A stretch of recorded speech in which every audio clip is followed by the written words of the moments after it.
Salut à toi cher humain et bienvenue sur Gaming News Planet. Aujourd'hui 3 news. Wipeout de retour, mais pas sur PS5. Gran Turismo 7, DualSense, Crossplay, PS4, PS5, météo dynamique, une tonne d'infos. God of War Ragnarok, ce sera le dernier opus de la mythologie nordique. Explication.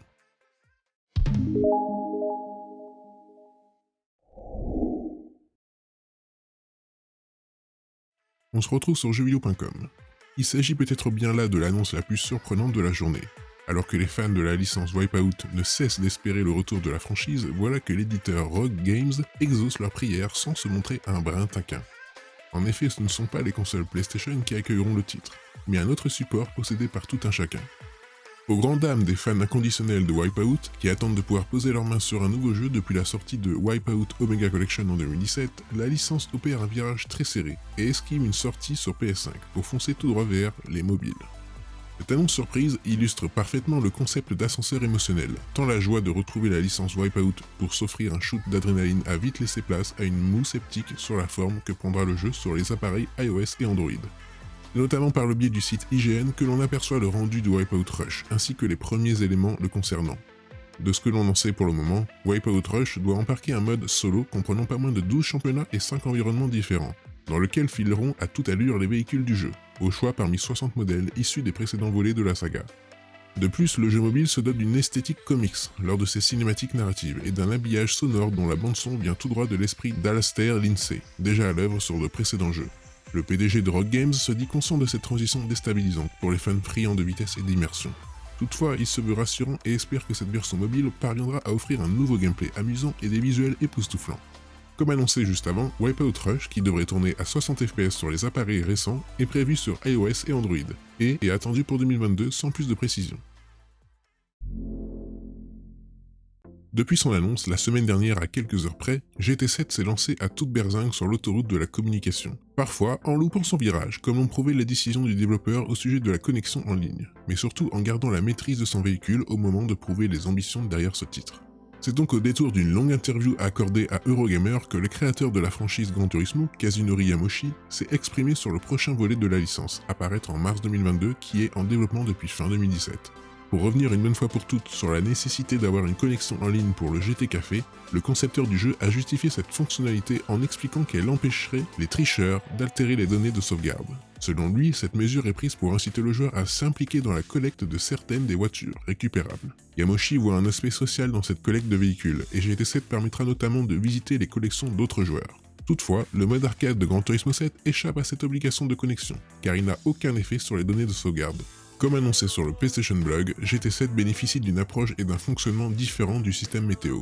Interrogé à ce sujet, Yamoshi explique qu'il s'agit d'une simulation météorologique, qui fait varier au cours du jeu aussi bien la temporalité que les conditions climatiques. Il illustrait d'ailleurs avec l'exemple de la pluie. Lorsque celle-ci s'abat sur le circuit, un niveau d'eau se forme avant d'être disséminé sur le reste de la piste lors du passage d'un véhicule. De ce fait, certaines parties sèchent plus vite et la simulation de ce phénomène a des répercussions sur l'adhérence du circuit. Au-delà de ça, de nombreuses variables sont soumises à des fluctuations dans la simulation météorologique de GT7. Température de l'air, humidité, température de la surface de la route.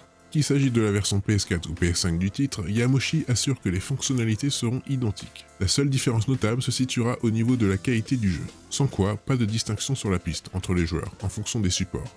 Le crossplay fera partie intégrante du jeu et les joueurs PS4 et PS5 pourront s'affronter sur l'asphalte. Concernant le PSVR, le créateur de Gran Turismo n'est pas encore habilité à en dévoiler davantage. Toutefois, ce dernier s'est montré plus loquace sur les possibilités offertes par la manette DualSense. Grâce à elle, il note une progression de la maniabilité, ce qui a contribué à renforcer la pression des commandes. À tel point que la différence se fait ressentir très vite lorsque le joueur configure et règle les véhicules et plus encore lorsqu'il se retrouve au volant. Ces améliorations ont une grande importance pour Yamoshi et contribuent à faire évoluer la licence. Pour finir, Kazunori Yamoshi a tenu à rassurer les joueurs sur le suivi du jeu. Ainsi, Gran Turismo 7 devrait bénéficier de nouveaux circuits et véhicules au fil des mois. Pour l'instant, le créateur ne souhaite pas en dévoiler trop, mais des fonctionnalités encore non annoncées feront parler d'elles à l'avenir. Et enfin, toujours sur jeuxvideo.com. Après une trilogie entière située dans la mythologie grecque, même bien plus si on compte les épisodes PSP et Ascension, beaucoup s'attendaient à ce que God of War s'inscrive dans un nouveau triptyque en pleine mythologie nordique. Seulement voilà, ce ne sera visiblement pas le cas et pour de bonnes raisons. Avec God of War, sorti en 2018, Santa Monica a réussi un très beau tour de force, prolonger sa saga en transportant Kratos dans une autre mythologie tout en renouvelant totalement son style de jeu. Un opus qui a demandé un temps fou et un investissement risqué, humainement comme financièrement. Autant dire que sa suite Ragnarok est attendue au tournant et que les espoirs qui reposent sur les épaules du dieu grec sont gigantesques. Pour ainsi dire, beaucoup pensaient donc que cette nouvelle saga nordique s'étendrait sur un modèle similaire que la précédente. Comme l'explique néanmoins Cory Barlog, directeur du jeu de 2018 et producteur de sa suite, dans un podcast tenu par le youtubeur Captain Cuba, cette nouvelle série tiendra en seulement 2 jeux et s'achèvera avec Ragnarok. L'animateur a effectivement demandé d'où venait cette idée, et elle est issue directement de l'esprit du développeur lui-même. Ouais, il y a plusieurs raisons à cela. La plus importante d'entre elles, c'est que le premier jeu nous a pris 5 ans. Le deuxième, je ne sais pas exactement combien de temps il exigera au total, mais on peut dire qu'il nous prendra un temps similaire. Et si l'on songe à un troisième jeu avec le même schéma, on parle d'environ 15 ans pour raconter une seule et même histoire. J'ai le sentiment que c'est beaucoup trop tiré en longueur, comme si j'avais l'impression que nous en demandions trop pour boucler ce scénario. Ça semblait vraiment trop long. Étant donné où en était l'équipe de développement et la progression d'Eric, le directeur de Ragnarok, par rapport à ce qu'il voulait, j'ai pensé que nous pouvions vraiment finir tout ça dans cette deuxième aventure, vous voyez. Ce que l'on essaye de faire depuis le début, c'est de raconter une histoire centrée sur Kratos et Atreus. Le noyau dur, le moteur même de l'histoire, c'est cette relation entre ces deux personnages.